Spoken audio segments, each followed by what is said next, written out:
चलिए, तो आज मैं आपके साथ जो स्टार्ट कर रहा हूँ बच्चे, वो स्टार्ट कर रहा हूँ जी टैक्सेशन। टैक्सेशन हमारा ग्रुप में फीस स्ट्रक्चर भाई एक बार मैम एक बार बता देंगी यार, ठीक है। अब एक बार कंटेंट बताता हूँ, ठीक है। अप्रॉक्सीमेटली 68,000 है, बाकी मैम को एग्जैक्ट पता होगा भाई कि कैसे ग्रुप वाइज और कैसे वो है सब्जेक्ट वाइज, ठीक है। तो बेसिकली एक बात बताइए सर जी, टैक्सेशन जो है हमारा कौन से ग्रुप में है बेटा? ग्रुप 1। मेरा आपसे सवाल, क्या हमें टैक्स पे करना चाहिए या नहीं पे करना चाहिए? करना तो चाहिए। तो क्या मैं ये बोल सकता हूँ जो टैक्स पे करते हैं वो अच्छे इंसान होते हैं और जो टैक्स पे नहीं करते हैं, Recording stopped. Recording in progress. कि जो टैक्स पे करते हैं वो अच्छे होते हैं और जो टैक्स पे नहीं करते वो अच्छे बोल सकता हूँ? हाँ, ये मेरे माइक कौन है? किसी का निशांत का माइक कौन है क्या? निशांत है। हाँ हाँ जी, तो क्या कहते हो जी नेहल जी, टैक्स पे करना चाहिए? करना तो चाहिए, पर करोगे टैक्स पे? कह रहे सर टैक्स ही तो बचाने नहीं, बट अच्छा टैक्स से क्या होता है? लाइक व्हाई डू वी पे टैक्स? कहने से tax is revenue of government, बोल सकता हूँ गवर्नमेंट का रेवेन्यू है। और गवर्नमेंट क्या करती है इससे? गवर्नमेंट के पास आ गया, अच्छा कौन सी गवर्नमेंट? सेंट्रल स्टेट दोनों। Exactly, can be central can be state. और गवर्नमेंट क्या करती है इसका, इस रेवेन्यू से क्या करती है गवर्नमेंट? गवर्नमेंट करती है जी पब्लिक वेलफेयर। कहने का मतलब है road, dam, bridges, hospitals, education, सरकारी hospital, government schools, army officers की सैलरीज, आर्मी, नेवी, पुलिस, ये सबको सैलरी कैसे मिल रही है? कह सकता हूँ कि गवर्नमेंट के पास टैक्स आता है तभी तो ये सारे खर्चे मीटअप हो पाते हैं। तो आप मेरे को बताइए, तो सर गवर्नमेंट के पास टैक्स आएगा तभी तो वेलफेयर होएगी।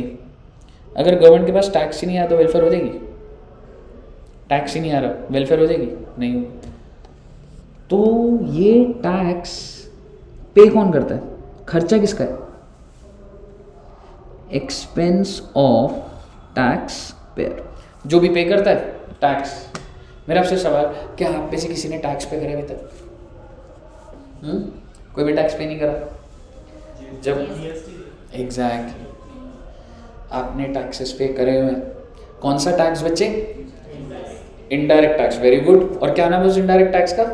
जीएसटी। मेरा आपसे सवाल, आप मैकडोनल्ड्स पे गए, मैकडोनल्ड्स में एक बर्गर लिया, कितने रुपए का बर्गर है जी ये? कौन सा बर्गर खाते हो? आलू टिक्की, वेस्टर फ्राइज या महाराजा? मान लो 50 रुपए का बर्गर, इसको मत लिखना अभी। जीएसटी कितने रुपए लगता है? छोटा सा अमाउंट लगता है, 5 रुपए मान लो। तो मैकडोनल्ड्स वाला कितने रुपए ले लेता है आपसे? 55। तो मैकडोनल्ड्स वाले कह रहे हैं जी हमारा जो बर्गर है वो तो 50 का है, 5 रुपये जीएसटी, तो आपको पे कितना कर रहा है? 55। क्या आप पे कर देते? ये 5 रुपये किसका रेवेन्यू बन जाता है?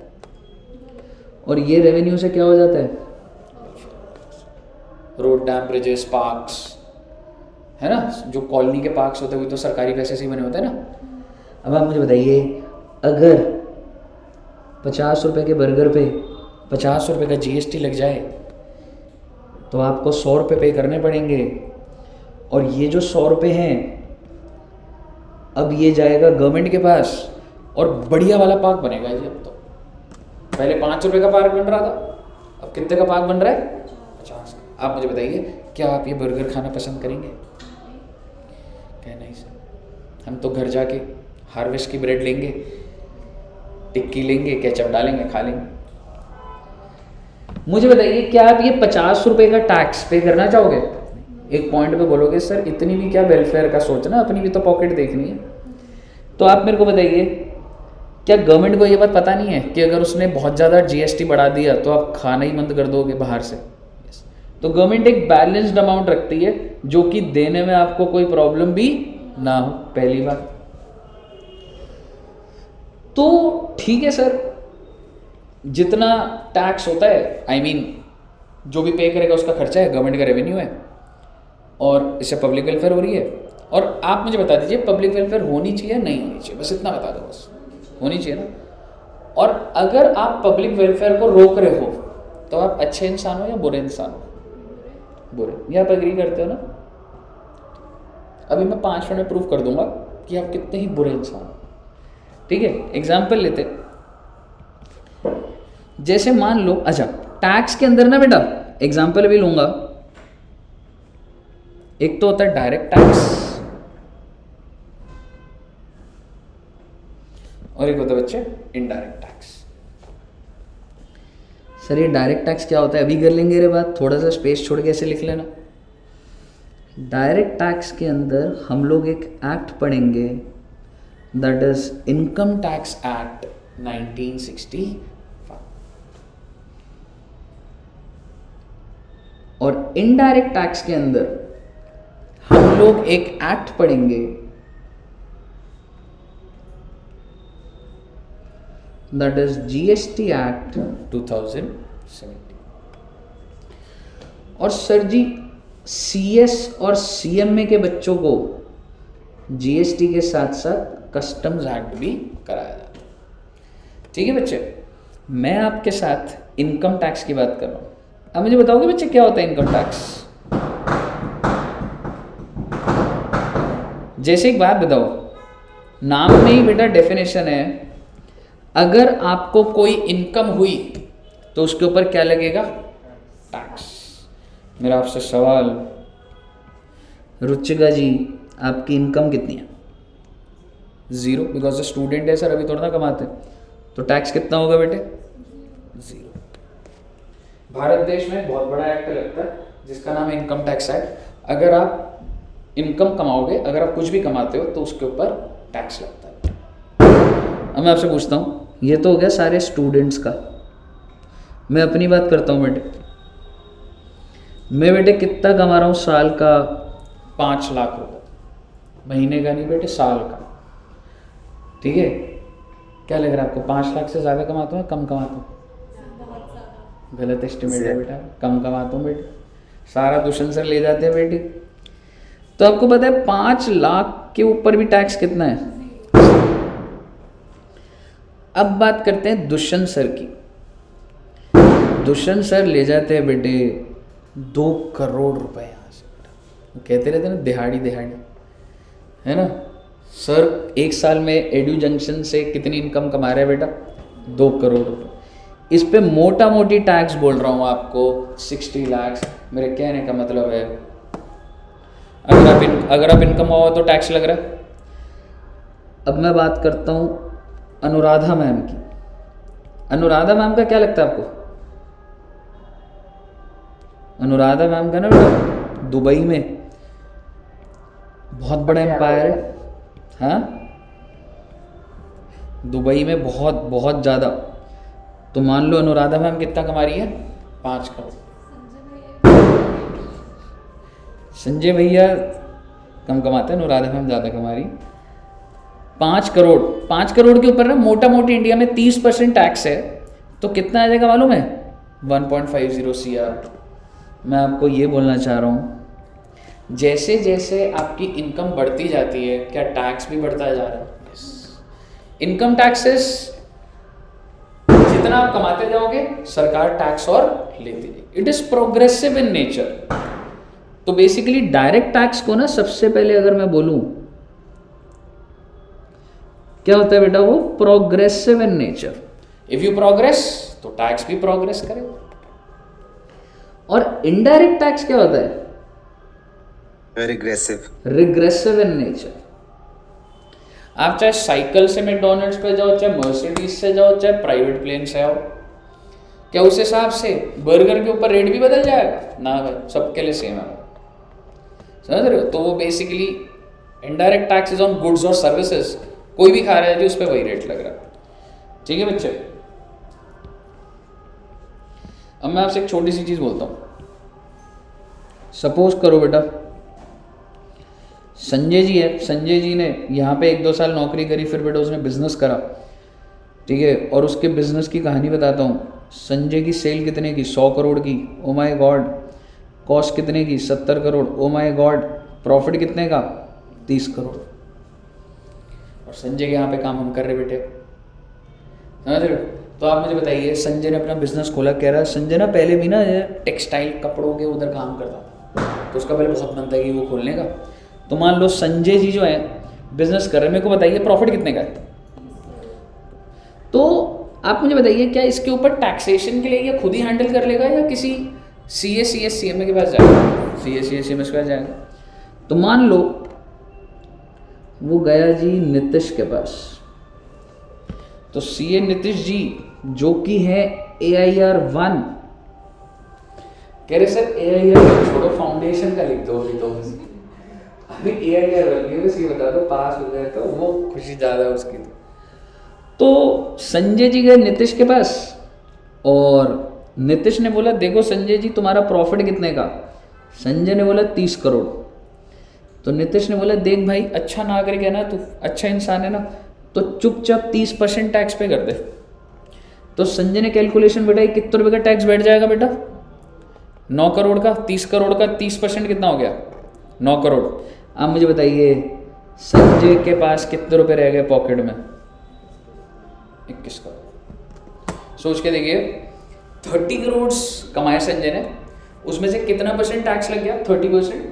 और वो किसको दे दिया जी? गवर्नमेंट को दे दिया। कितने? 9 करोड़। और वहीं बेटा नेहल जी भी CA बन गई, AIR 10 कर देते हैं मैडम। कह रहे सर AIR कोई भी हो बहुत ही बड़ी बात है, ठीक है। नेहल ने देखा यार संजय ना बड़ा परेशान होकर बाहर निकल रहा है नीतीश के ऑफिस से। नेहल ने बोला इधर आओ। संजय जी कह रहे कि 9 करोड़ का टैक्स लग जाएगा। कह रहे कि मैंने इतनी मेहनत से कमाया 30 करोड़ जो मेरा है, उसमें से कितना गवर्नमेंट लेने को बोल रही है? 9 करोड़। नेहल ने बोला मेरे पास एक स्कीम है, इधर आओ। संजय ने बोला क्या स्कीम है? नेहल ने बोला मैं आपके टैक्स को ना बहुत कम करवा दूंगी, बहुत कम। उनने बोला नेहल ने कि देखो तुम्हारी जो सेल्स है ना 100 करोड़ है, मैं ना कॉस्ट 90 करोड़ करवा दूंगी। उसे बोला पर खर्चा क्यों करो? उसने नहीं, दिखाने वाली कॉस्ट कितने रुपए की हो जाएगी बेटे? 90 करोड़। तो उससे संजय का प्रॉफिट कितना हो जाएगा? 10 करोड़। टैक्स कितना हो जाएगा? और नेहल ने बोला कि मैं फीस लूंगी अपनी 2 करोड़। लीगल तरीके से, वो तो सिखा दूंगा ना तेरे को एक ही क्लास में। लीगल तरीका चल रहा है जी। और संजय ने बोला नीतीश भैया की तो फीस सिर्फ और सिर्फ 50 लाख है। तो उन्होंने बोला ठीक है भाई चला जाओ उसके पास। अब मेरे को बताइए संजय किसके पास जाएगा? आप मुझे बता दो, आप संजय की जगह किसके पास जाओगे? नीतीश या नेहल? आपके पास। क्यों? अगर नीतीश के पास गया तो टैक्स कितना लग रहा है? 9 करोड़। और नेहल जी के पास 3 करोड़, पर फीस ज़्यादा है, उससे क्या फ़र्क पड़ रहा है? तो भी तो फिर भी सेविंग तो ज़्यादा हो रही है।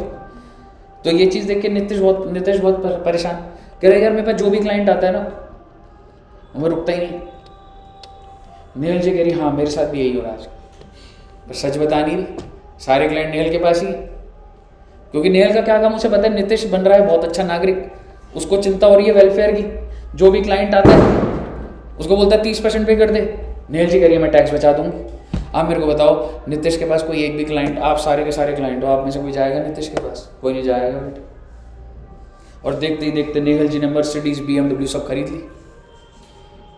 नीतीश कह रहा नहीं पब्लिक का वेलफेयर होना चाहिए, उस वजह से बेटे बसेस में ट्रैवल कर रहा है। अब आप मेरे को बताइए Nitish ji, you will change your strategy और नॉट? कह रहे यहाँ पे सिर्फ AIR 1 के अलावा मेरे बारे में कुछ अच्छी बात नहीं करी सर आपने। बस पे भेज दिया मेरे को CA बनने का। अरे भेजा नहीं था, चला रहा था तो पार्ट टाइम हो गया। ठीक है, आप मुझे बताइए, क्या नीतीश भी स्ट्रैटेजी बदल लेगा? नहीं बदलेगा।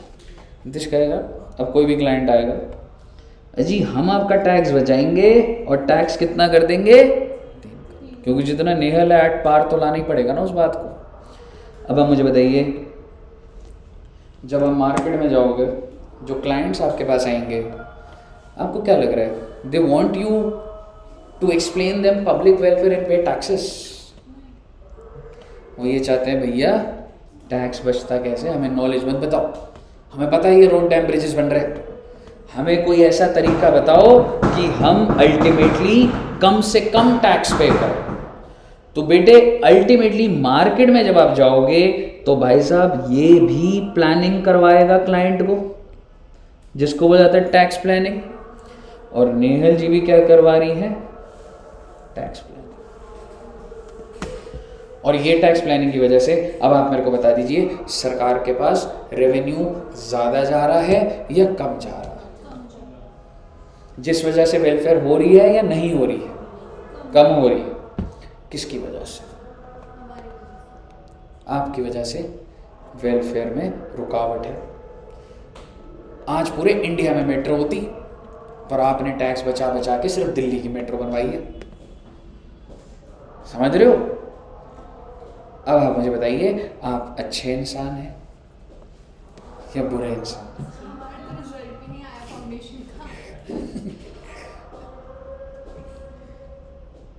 सोल प्रोप्राइटर की भी बुक्स को ऑडिट करना पड़ता है। हाँ करना पड़ता है, वो तो अलग बात है। हाँ जी, मतलब इन फ्यूचर 4 साल बाद क्या करोगे तुम? लोगों का टैक्स बचाओगे या पे करोगे? बचाओगे। इससे गवर्नमेंट को फायदा होगा या नुकसान? नुकसान। तो अब गवर्नमेंट के फेवर में काम कर रहे हो या अगेंस्ट में? आईसीआई गवर्नमेंट ही है ना। समझ गए ना रिजल्ट कम क्यों आ रहा है?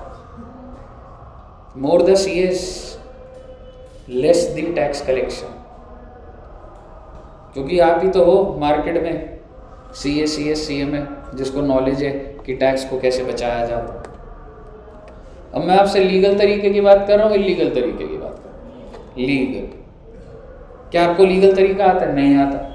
लीगल तरीके 1000 लिखे हैं, वही तो सीखना जो लॉ के अंदर। हाँ सब लीगल चल रहा है भाई, आप क्या सोच रहे हो? लीगल चल रहा है? इलीगल भी पढ़ाते हैं। इलीगल पढ़ाते नहीं है, इलीगल आप बन जाते हो बस अपने आप। समझ रहे? मैं तो लीगल तरीके बताऊंगा, लेकिन कब वो लीगैलिटी इलीगैलिटी हो जाती है लाइफ में, वो नहीं पता लगता। बेटे सिंपल सा फंडा है, जोमेटो का कूपन लगा लोगे तो कुछ प्राइस कम हो जाएगा, और अगर नॉलेज ही नहीं है कि कूपन लिखा हुआ यूज करना है तो कहां से सेविंग करोगे? तो आप सब वो जोमेटो का कूपन हो, आपके पास कोई आएगा तो टैक्स बचेगा। अब आपके पास कितने कूपन है लगाने के लिए, वो आपकी नॉलेज पर डिपेंड करता है पूरे इनकम टैक्स एक्ट के।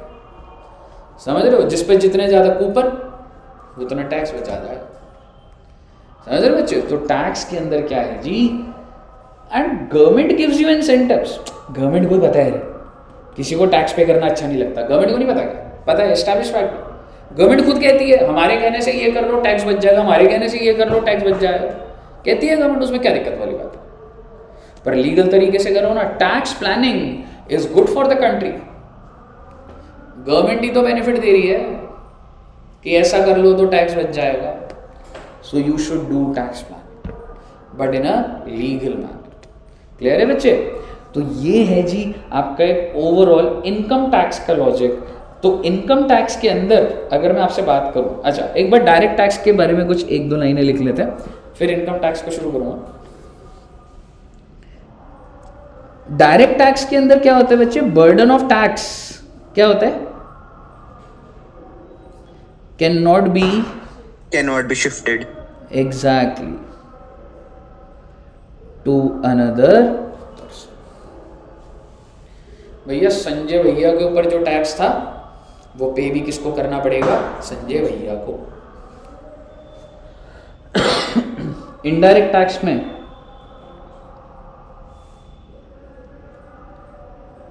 burden of tax can be shifted to another person.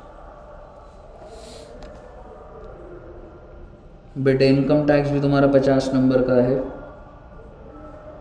और जीएसटी भी 50 नंबर का।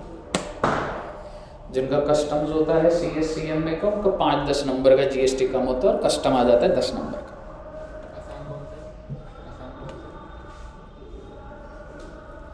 ये कराने में मुझे लगेंगे 75 लेक्चर्स और ये कराने में लगेंगे 40 लेक्चर्स।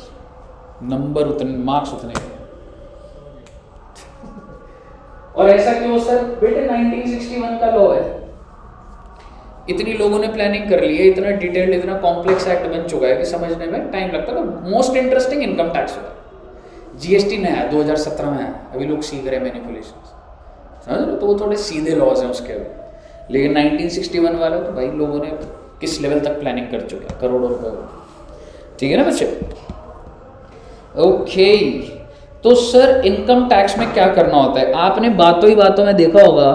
मुझे बताइए, मैंने पहले टैक्स निकाला था या पहले इनकम निकाली थी? तो यही तो करना है हमने जिंदगी में। सबसे पहला स्टेप इनकम टैक्स में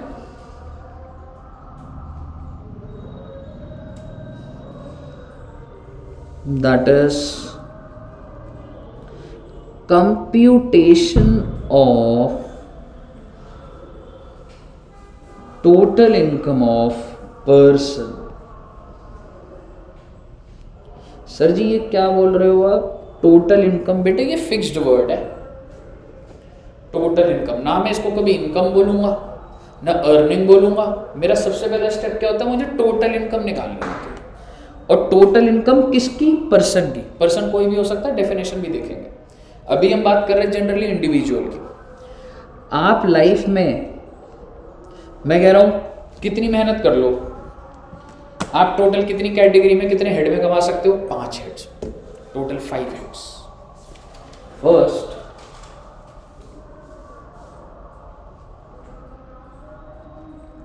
income under the head salary. आप में से कोई बच्चा जिसके पेरेंट्स जॉब कर रहे हैं या कर रहे पेरेंट्स जॉब या बिजनेस जॉब कर रहे हैं, तो आपके फादर या मदर जो भी अर्न करते हैं, ठीक है, उनको यहाँ पे लिखना होगा। क्यों लिखेंगे सर? वो क्यों बताएंगे? बेटे रूल है इंडिया का, पूरे साल कमाओ और फिर गवर्नमेंट को जाके डिटेल बताओ। जैसे आपका पढ़ने से थोड़ा ना कुछ होगा, पेपर देना पड़ेगा आपको, तभी तो सर्टिफिकेट मिलेगा। आपने कमाया और आपको सरकार को बताना पड़ेगा। ये मैं वो फॉर्मेट बना रहा हूं जिसमें हम सरकार को बता रहे हैं। तो मान लीजिए एक इंसान है, वो 18 लाख रुपए साल का कमाता है। बातों ही बातों में मैंने बता दिया कि ये जो डिटेल हम सबमिट कर रहे हैं, महीने की सबमिट कर रहे हैं या ईयरली बेसिस पे कर रहे हैं? ईयरली बेसिस पे। वो तो अलग चीज है, बात करेंगे उसमें।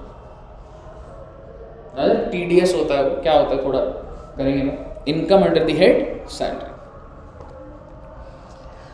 इस दुनिया में जितने भी लोग कमा रहे हैं, किसके थ्रू? नौकरी के थ्रू।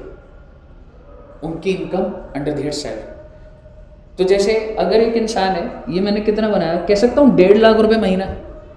महीने की कितनी सैलरी है भाई की? 1.5 लाख रुपए इंटू 12, 18 लाख। लेकिन इस पे मेरे को 10 लेक्चर लगेंगे आपके साथ कि सैलरी का ये अमाउंट एग्जैक्ट लाने में। अभी तो मैंने लिख दिया 18 लाख का पैकेज, लेकिन देखना पड़ेगा कैसे निकलेगी पूरी, समझ लो। Income under the head house property. Sir जी ये हाउस प्रॉपर्टी क्या होता है? बच्चे मेरे पास सपोज करो एक घर है और मैंने उसको रेंट पे दे दिया 50,000 पर मंथ, तो पूरे साल की इनकम कितनी होगी? मेरे पास एक घर है, मैंने उसको किराए पे दे दिया 50,000 महीना, तो साल की कितनी होगी? 6 लाख। तो 6 लाख मेरी इनकम है। तो मुझे दिखानी पड़ेगी जी मेरी हाउस प्रॉपर्टी की इनकम कितनी है जी? 6 लाख। सर जी हाउस प्रॉपर्टी में क्या सिर्फ और सिर्फ रेंट आ रहा है? हाँ बेटे हाँ।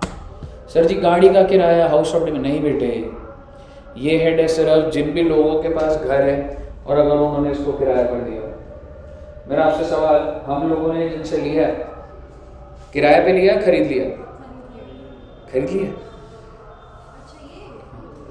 अच्छा, ये आप फेवर रिटर्न बैक कर दो ना, मैंने आपकी रैंक दे दी तो आपने भी कहा चलो सर आपके नाम पे एक प्रॉपर्टी हो गई, ठीक है। किराया पे कितने रुपये किराया होगा, क्या लग रहा कितने रुपये, 2 लाख पर मंथ। इधर का रेंट है 1,60,000, 2 लाख मान लेते हैं चलो। रियलिटी में तो हमारी हालत ख़राब हो जाए, एग्जाम्पल में तो ले लेते हैं 2 लाख रुपए। तो साल का किराया कितना दे रहा मैं अगर 2 लाख रुपए है तो 24 लाख। तो जिसको भी दे रहा हूँ उसकी इनकम कौन से हेड में हो जाएगी, हाउस प्रॉपर्टी। घर का किराया मिल रहा है, सर जी रहे तोड़ना रहे उससे कोई फर्क नहीं पड़ता, लैंड और बिल्डिंग है ना, हाउस प्रॉपर्टी में जाएगी। सर कितने लेक्चर है, 6 लेक्चर लेंगे बेटे यहाँ पे।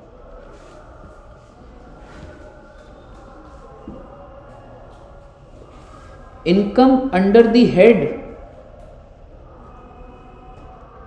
Capital gains. बेटे मेरे पास एक घर है 50 लाख का, मैंने खरीदा था, मैंने उसको 60 लाख का बेच दिया, कितने का प्रॉफिट हो गया, 10 लाख। तो बेचने की वजह से जो प्रॉफिट होता है वो कहाँ टैक्सेबल हो जाता है जी, कैपिटल गेन में। सर जी दूसरा एग्जांपल ज्वेलरी, आपको पता है मेरी जो मैरिज थी वो 2014 में हुई थी, बहुत साल हो गए, 10 साल हो गए, डेकेड।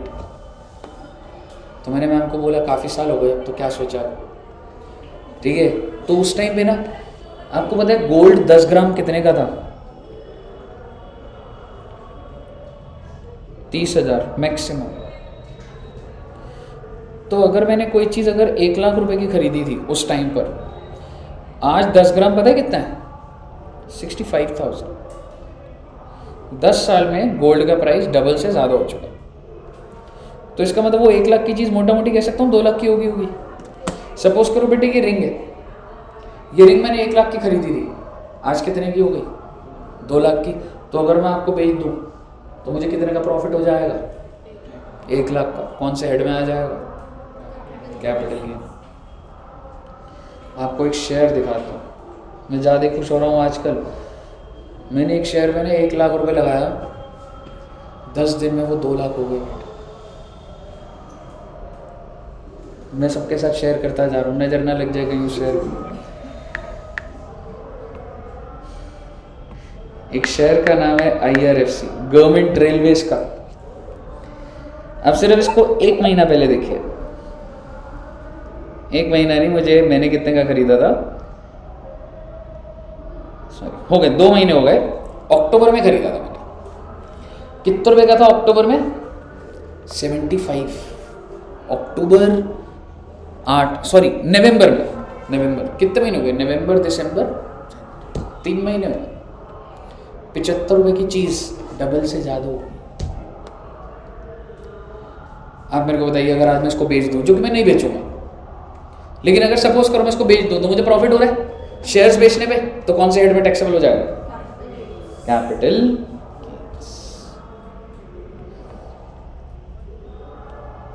सर जी एक दुकानदार कंफ्यूज हो गया सर, कहता है मेरी मोबाइल की दुकान है, मैं मोबाइल खरीदता हूं 5,000 का और बेच देता हूं 8,000 का, तो उसके लिए भी कैपिटल गेन्स है क्या।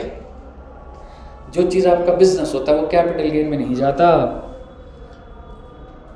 वो जाता है income under the head PGBP, that is profits and gains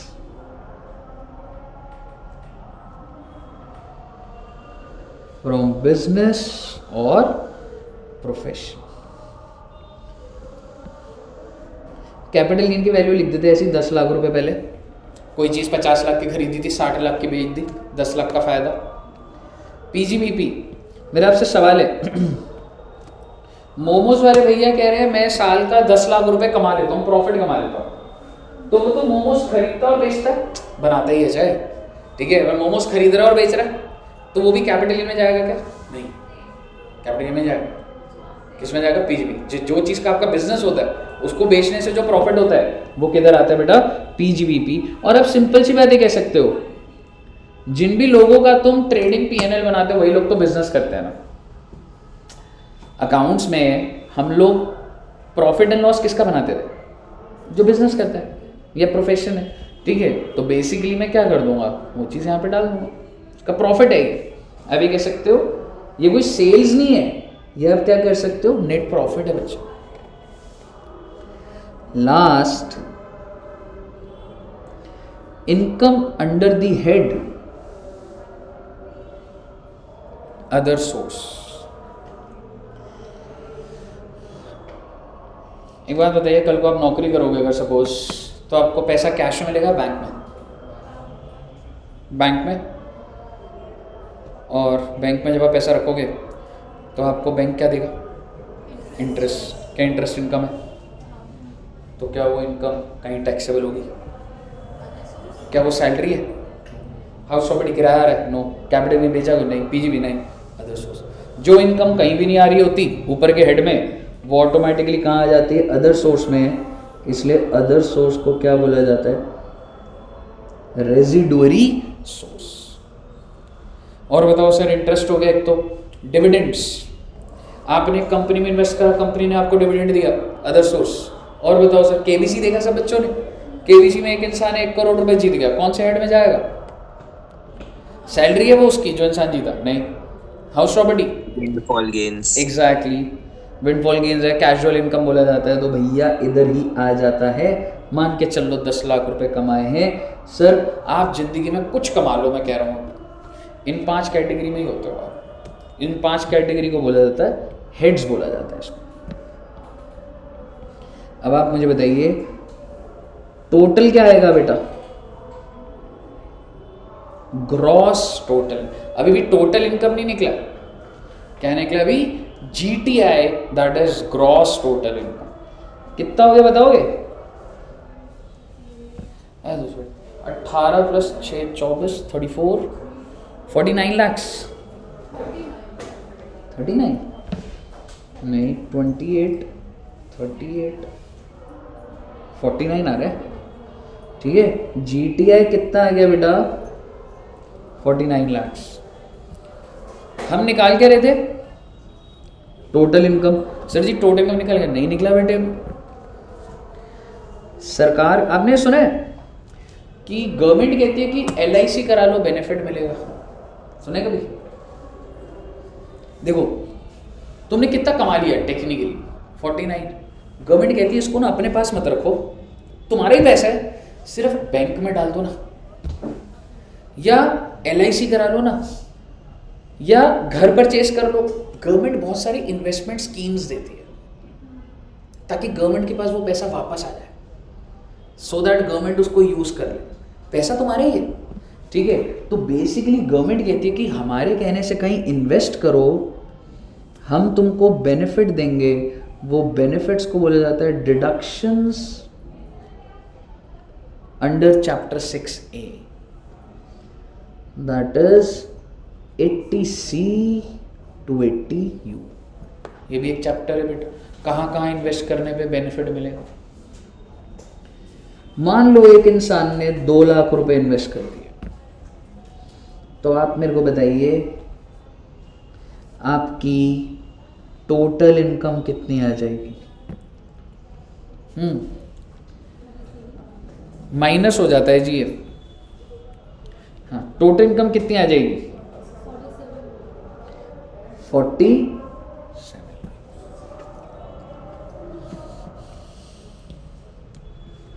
sir वो चैप्टर 3A के नीचे क्या लिखा है? चैप्टर 6A है ब्रो, 6A। अच्छा 6। चैप्टर 6A और ये है 80C to 80U और आ जाता है आपका टोटल इनकम। अरे हमारी क्लास शुरू हो गई और बस 5 मिनट में स्टार्ट होगी रिजवान, अभी बैकअप चल रहा है सर। ठीक है। आप मुझे बताइए, मैंने 5 हेड्स के टोटल को क्या बोला बेटा? GTI। उसमें से डिडक्शंस माइनस करी, क्या आ गया मेरा? Total income. और मैं आपको कह रहा हूँ जैसे ही टोटल इनकम निकलता है, स्टेप 2 स्टार्ट हो जाता है, that is tax is calculated on total. आपको जो टैक्स निकालना है वो किसके ऊपर निकालना है बच्चे? और सर वो कैसे निकलेगा ये हम बाद में देखेंगे। आज क्या करना है सर? आज मैं आपके साथ जो स्टार्ट कराऊंगा सब बच्चों के साथ, that is income under the head. और इसके अंदर एक ही टॉपिक करेंगे, बेसिक चल रहा है अभी, जो टॉपिक का नाम है जी गिफ्ट्स। मेरा आपसे सवाल, क्या गिफ्ट भी इनकम होते हैं क्या? गिफ्ट नहीं। इनकम है या इनकम नहीं है? सर ट्रांसफर होती है। हाँ, वो तो इकोनॉमिक्स का लॉजिक है। 2 लाख की डिडक्शन इसलिए दी क्योंकि गवर्नमेंट के कहने पे आपने कहीं इन्वेस्ट करा, गवर्नमेंट खुश हो गया, आपको डिडक्शन दे रही है।